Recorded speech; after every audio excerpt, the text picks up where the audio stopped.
What's happening, everybody? My name is Matt Mosveen, and you are on air with Radio Chatter. Joining us on the flight deck today, who are you? I am Emmett Sparling. I'm a travel photographer and videographer / director based in Vancouver, BC. Yeah.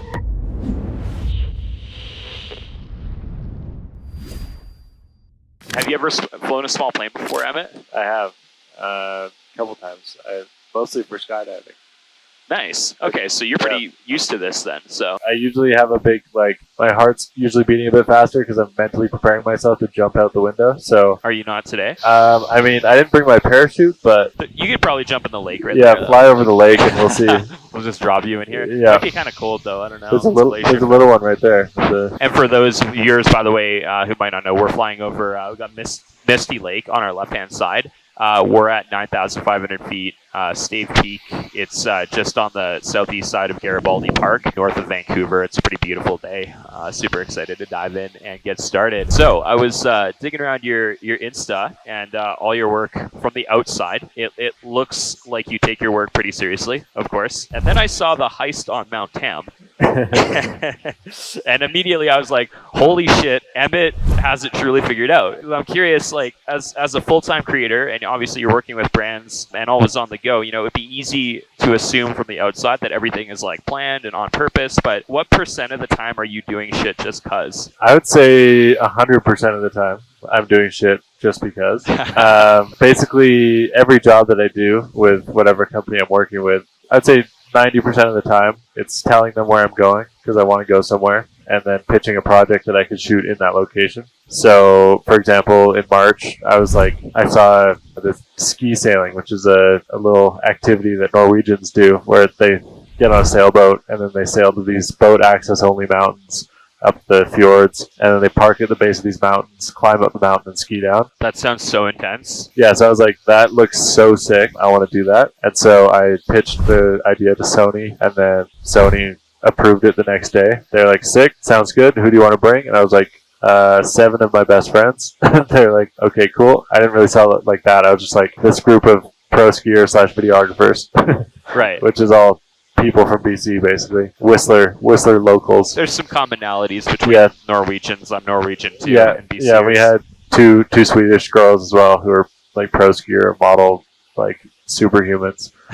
Yeah, so we went ski sailing in Norway, which is pretty insane. But that's the kind of stuff where I'm just kind of doing whatever I want and trying to make a job out of it. But then at the same time, it's always fun to mess around and create those comedy skits and stuff. But I think a lot of that is also to do with bringing more of a personality to my brand, because as a landscape photographer, you're not really in front of camera that much. You could just have the entire thing be your work and people would follow you for that, and that's that. But I found over the last couple of years, by integrating a bit more personality onto your social media and getting a bit more on the other side of the camera and just showing a bit of humor or just a bit more into your personal life, if you're comfortable with that, I find gets people a lot more engaged in what you have to say and appreciate your work more as well, because they're not only interested in your work but also in you. So that's kind of where the underlying theme of those skits is kind of just bringing more personality to my brand and just having fun with friends at the same time. But that's super interesting, because I don't think a lot of landscape photographers look at their work that way. And that's not necessarily like a bad or a good thing, but it's just like a really unique differentiator. And I guess I'm curious, like, does that mean to say that the brands, like, did they ever come to you with an idea, or is it more so the other way around now? I would say most of the time they come to me wanting an idea. Oh, they're like, Emmett, can you tell us something? Because that's kind of how I've positioned myself, where I want to be a storyteller and a director and come up with these creative concepts for various shoots. Brands will hire me to do exactly that. And a lot of times, if you pitch an idea to like one of the marketing people at a brand or one of the advertising people, if you pitch a really creative idea, because usually they can be creative, but they're not like fully immersed in a creative field. So they got stuff going on day to day. They got emails. Like pitch to them a really thought out creative idea, then they'll look really good because they can pitch to their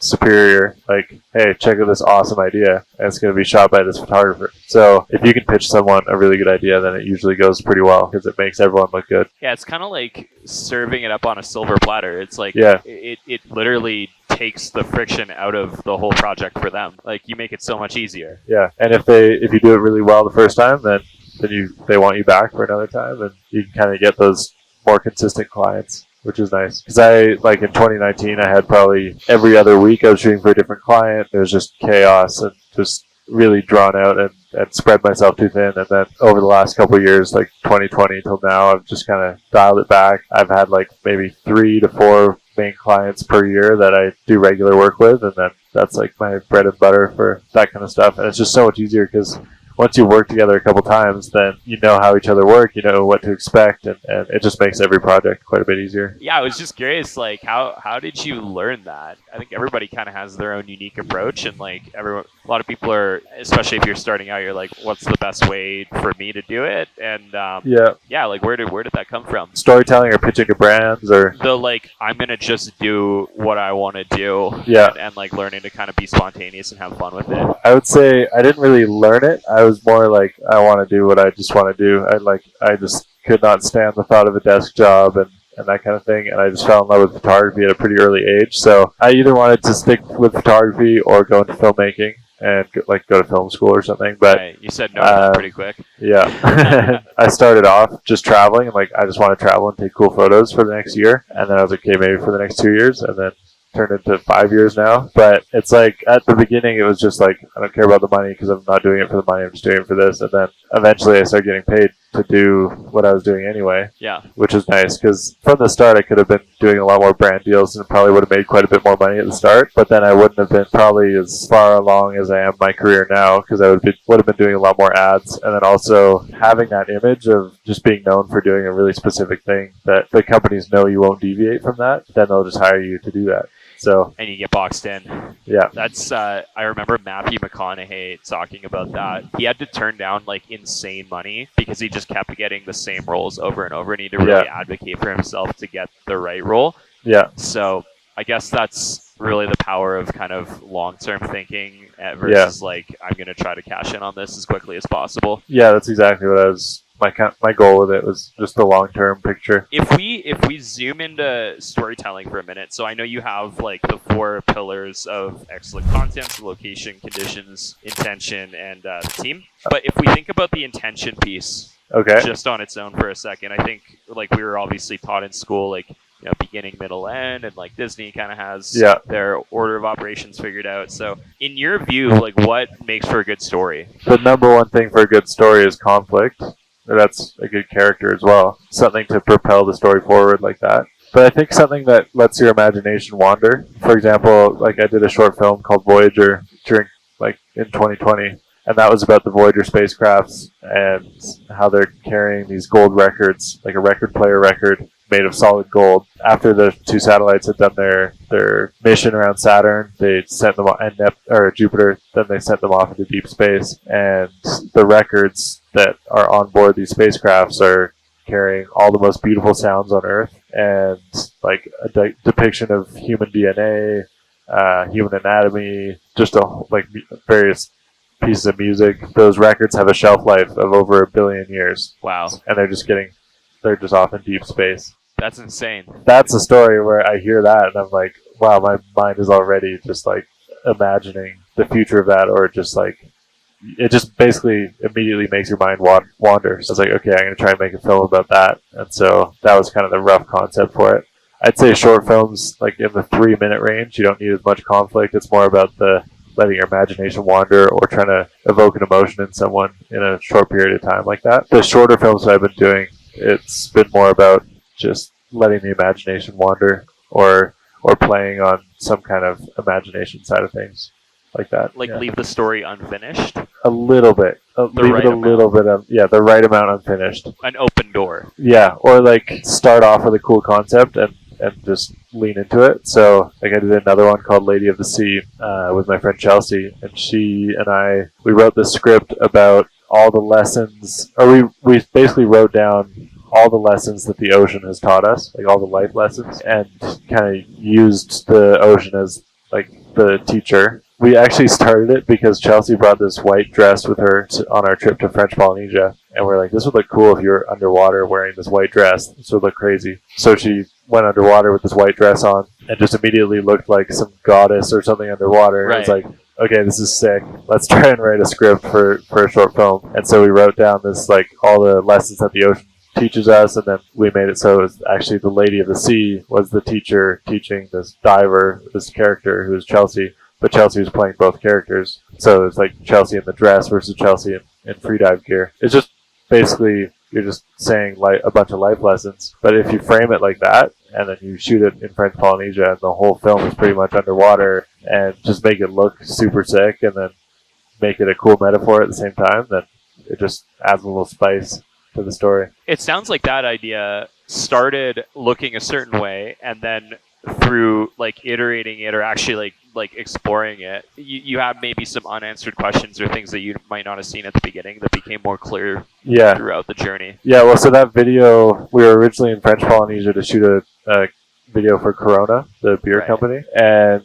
we got there, we wrote that script, shot the whole thing, and just come up with ideas to help tell this story that we had a really loose outline of going into it. Like when you have that energized focus on something that you're really passionate about or something. So we had enough footage from the trip to piece together another short film with various shots from other places, but having it be a shoot for Corona definitely helped propel the pre-production of it. Yeah, they got what they want still out of it. Still got what they wanted, and we still got to create. We actually got 2 films out of it instead of 1. Wow, that's gnarly. Yeah. That's actually a really good segue into a more like tangible thing that I was going to ask you about related to that. Is like, how do you navigate like the massive dump of content that you have after a shoot and splice just the right pieces together? I would say my number 1 rule for that kind of stuff is don't shoot more than you have to. If 1 photo will do the trick, just take 1 photo. It makes your life a lot easier later. You literally can't. You cannot choose anymore. Like, you only have the 1. Yeah, and so it also means like those in-between photos are made to tell a story. They're not there to be the best photo you've ever taken. The massive dump sometimes comes where you have some crazy weather or a really exciting shoot. You want to be just running around like a chicken with its head cut off, trying to shoot as much as you possibly can. What's the easiest mistake that you could make when you're crafting a story narrative? Ooh, that's a good question. I would say when you don't spend enough time in pre-production or in production and you realize that your shot list that you've made doesn't tell the story clearly enough. Right. It's really, really hard to effectively tell a story. The only way to discover that mistake is by doing it over and over again. I was just going to say, it sounds like you're speaking from experience. Yeah, it's hard to explain, but it's like, it's the thing that stings you the most. We'll switch gears here, a little game. Okay. It's time for travel hacks with your boy Emmett Sparling. All right. But first, a couple of skill testing questions to see if you truly are a travel Jedi master. So how many times has your luggage been lost? 1 time. Okay, that's a little sus. 5 years, it's because I was trying to bring back a big sword from Kenya. I can't really blame the luggage people. It just took a couple extra days to get through, but I got the sword. How many times have you missed a flight then? I've missed a flight once, and it was in Paris, and it was for the stupidest reason. So my friend Connor and I, we were on our way from Morocco to Jordan. We had a layover in Paris for a day. We left the airport to get haircuts. We get to this haircut place, and this guy is just taking forever to cut my hair. You can't just leave halfway through. You can't just leave halfway through. It's the slowest haircut ever. It cost 80 euros. I was like, what did you do? Like, it's just a trim, and it took like an hour and a half. And then we get to the airport, and they're like, yeah, you missed your flight. You can't check in anymore. But eventually we made it to Jordan. Have you ever been interrogated at a border crossing before? It wasn't really interrogated. It was more just they wanted to make sure I didn't have any drones with me in Dubai and then also in Kenya. Dubai, you can bring drones in. You're just not allowed to fly them. And then Kenya, you're not allowed to bring drones in at all. I had my car searched one time coming back into Canada because I was carrying... This is, in retrospect, the stupidest thing ever. Yeah. Like, I don't even blame them. But, like, my friend was taking the bus, and he was like, hey, I don't want to, like, pay for extra baggage, and you're going a couple days earlier than me. Can you take my guitar back with you? And I was like, sure, why not? And so when we get to the border, he's like, "Are you carrying anything with you that like you didn't bring into the country yourself?" And I was like, "Oh yeah, like I got I guess my buddy's guitar." I Yeah. shouldn't have even told them. And they're like, "Oh, that's interesting. Like, what kind of guitar is it?" And I'm like, "I don't know." Like, he's like, "How much does it cost?" I'm like, "Fuck, I don't know." Yeah. He's like, "All right, pull the vehicle up. And, like, we're gonna take a look." And then they like searched through everything because they probably thought I was trying to like smuggle some like $20,000 like Lenny Kravitz's like first guitar in or something like that. Most exotic thing you've ever eaten? I had this thing in Japan. It was a baby pickled octopus on a stick with called a 1,000-year-old egg. It's like just I don't know how they make it, but it's a dark gray egg that's all shriveled up, but the egg was inside the head of the baby octopus. And so you bit into the head of the baby octopus, and it was like this weird, like spiced pickled egg in the head of the pickled octopus. It was absolutely disgusting. It sounds disgusting, Yeah. and it's not surprising to hear it was. Last skill testing question for you. Tell us about a time when you had travel insurance that came in super handy. I don't think I've ever actually used my travel insurance. That's pretty dope. Yeah. Usually it's like the most expensive medical bill that I've had is probably $100 to $200. That's not really worth the headache of triggering your insurance. And definitely not. And like waiting 6 months for your $100 back. Yeah, it just wasn't really worth it. So luckily, nothing's happened yet. Okay, so Emmett Sparling is a certified Sage Magician level 75 traveler then. You have a gun to your head right now. What is the number one spiciest, most safely guarded travel tip that you have? Lineups in airports is an illusion. They mean nothing. Like if your flight is coming up, you can usually skip the entire line. If you just say, "Oh, I'm gonna miss my flight," and you go up straight to like the TSA person or whoever you're talking to, they usually let you through if you actually are gonna miss your flight. Let's pivot to the business side of being a professional creative for a moment. So something that immediately struck me about your work is the variety of different revenue generating projects that you have, whether it's like your client work or Creative Circuit or Day Chaser, etc. And so what I love about all of them is that like you can tell when somebody is like just doing something to make money and they don't actually care about the product or service they're selling, but like your projects and your business creations are so like organic and they come across so naturally. And so I'm curious, like where do your ideas like from like a business standpoint usually come from? Like do you have a process or is it more random? It's definitely more random. The driving motivator behind most things that I do is the quote, "Do what you love and eventually the money will come." So I just want to make that the main priority, is doing what I love, and then along the way, if I see cool opportunities for projects, then I'll do that. A lot of times, like for example, my presets or my camera bag, those are two things that are necessary for my workflow that make my workflow 100 times better. So I want to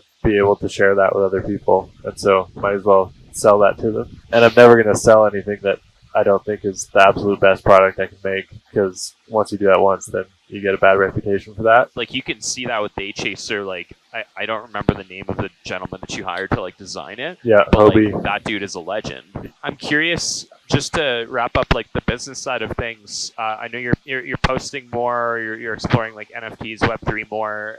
I guess like how do you see that changing the future of like making a living as a content creator? So I dabbled in that mostly last year, and it was really interesting.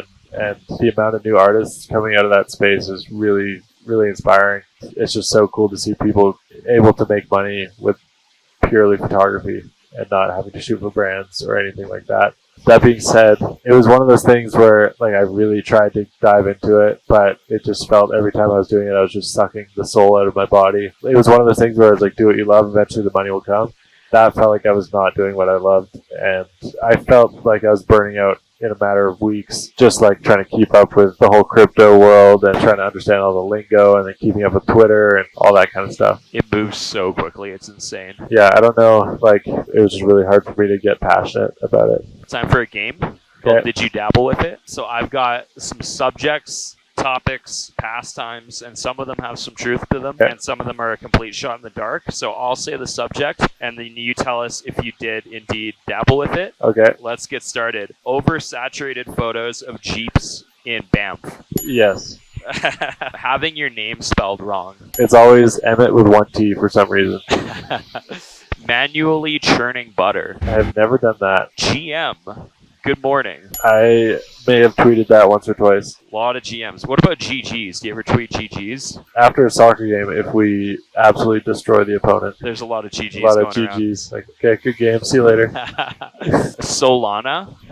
No, I did not. Ugly Christmas sweaters. Yes, I have. Ginger fried beef. Yes, I've tried that. Re-gifting things that you got from your extended family during Christmas. I think I've re-gifted something to another family member. Taken one gift from a family member and just pawned it off to a cousin or something. Stealth re-gift. Yeah. Wanting to break a window, smash a watermelon, or kill a good-for-nothing soda jerk drifter when wrangling yourself into a wetsuit. Okay, wait, what's the last part of that? Wanting to kill a good-for-nothing soda jerk drifter. Definitely. So, open cell wetsuits, you need basically soap or conditioner to get the wetsuit on because it's so sticky to your body. And those are just a nightmare to try and get on. And you're like just trying to squeeze your head through it. Feels like you're like coming out of the womb. Yeah, those are extreme degree of frustration. Guitar. Guitar? Yeah. Yep, I play guitar. Classic rock. Yep. Of course. Sampling premium grade dog foods. I've never tried dog food. I have no desire to try dog food. Yeah, you probably wouldn't have the desire to, but maybe out of like necessity in the Yeah, maybe you'll take it with you. if I need to, I'll dabble. The Canon T4i. Yes, that was my first camera. Yeah, that was a little workhorse of a camera. Licking a psychedelic frog or slug. Not done that. Watches. Yes. What do we got today? We have an Omega Speedmaster. Beautiful. The Borat bathing suit. I've never tried that, but I've put my friend Josiah in that. Louis Armstrong. Yep, I use that for a couple reels here and there. And last but not least, a toilet in the Dolomites. Yeah, my friend Jordan Hammond and I, we were doing a road trip through the Dolomites and through Europe, and we had this toilet in the van that we just could not bring ourselves to using because it felt so disgusting to just poop in that thing and just leave it there in the van. And so we were at this beautiful spot, Alps de Suisse in Italy, and we brought the toilet out, and Jordan just got butt naked and sat on the toilet with this insane view behind him. It was pretty funny. Last, serious question, then there's a fun one, and then that's it. You talk about how everyone's a photographer nowadays, Yeah. and it's hard to stand out if you kind of go to the same famous places, you get the same shots as everyone else. Yeah. So naturally, it's crucial that you kind of make something your own by putting some unique twist on it, right? So what helped you find your unique style? A lot of times it's adding an element of spontaneity into your shots. So that's why I really got into freediving over the last couple of years, is because you can't really recreate anything underwater, and you never know what you're going to get, and it's all uncontrolled, especially when you're shooting underwater wildlife like whales or whale sharks or sharks. That kind of stuff just leaves things fully up to chance, and you get really unique images out of that. That's actually a really good transition, because I was gonna ask follow up, what dials do you have to turn when you're defining your style? So I imagine equipment, whether you're using a drone or your film, those are ways to kind of define your style, your editing style, the geography, the subjects, and their facial expressions. What are some tangible things that you can